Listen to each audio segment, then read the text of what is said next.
Terpidana kasus korupsi Imade Jabon Suyasa Putra Jumat 12 November sekitar pukul 6 WITA ditangkap tim tangkap buron Kejati Papua bersama Kejati Bali di kediamannya Banjar Tengah Bon Biu Belah Batu Gianyar Bali. Menurut Kasih Penkum dan Humas Kejati Bali Luga Harlianto, terpidana Imade Jabon Suyasa Putra merupakan daftar pencarian orang Kejati Papua. Dia menjadi buronan sejak 9 tahun lalu. Sebelumnya, terpidana Imade Jabon ditahan di tingkat penyidikan hingga tahap upaya hukum di tingkat banding. Pada saat menunggu putusan kasasi, terpidana Imade Jabon Suyasa Putra dikeluarkan demi hukum dikarenakan masa penahanannya telah habis. Sejak saat itu, terpidana Imade Jabon Suyasa Putra tidak berada lagi di tempat tinggalnya.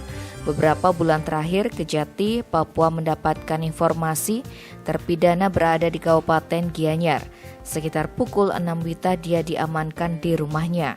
Selanjutnya akan dibawa ke Jayapura untuk melaksanakan putusan tingkat kasasi nomor 392K/Pitsus/2012 tanggal 27 Maret 2012.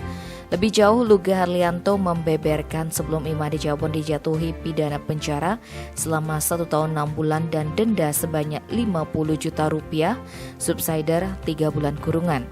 Selain itu, terpidana diwajibkan membayar uang pengganti sebesar 740 juta rupiah lebih. Imade Jabon telah terbukti secara sah dan meyakinkan bersalah melakukan tindak pidana korupsi secara bersama-sama dengan tujuan menguntungkan diri sendiri atau orang lain atau suatu korporasi. Pria kelahiran Jakarta itu diputus bersalah melakukan korupsi pengadaan notebook dan genset di Dinas Pendidikan dan Pengajaran Kabupaten Kirom, Papua. Pekerjaan belum selesai 100% tetapi terpidana melampirkan dokumen pekerjaan seolah-olah selesai 100%. Akibatnya negara rugi sebesar 805 juta rupiah lebih. Tim Bali Express melaporkan.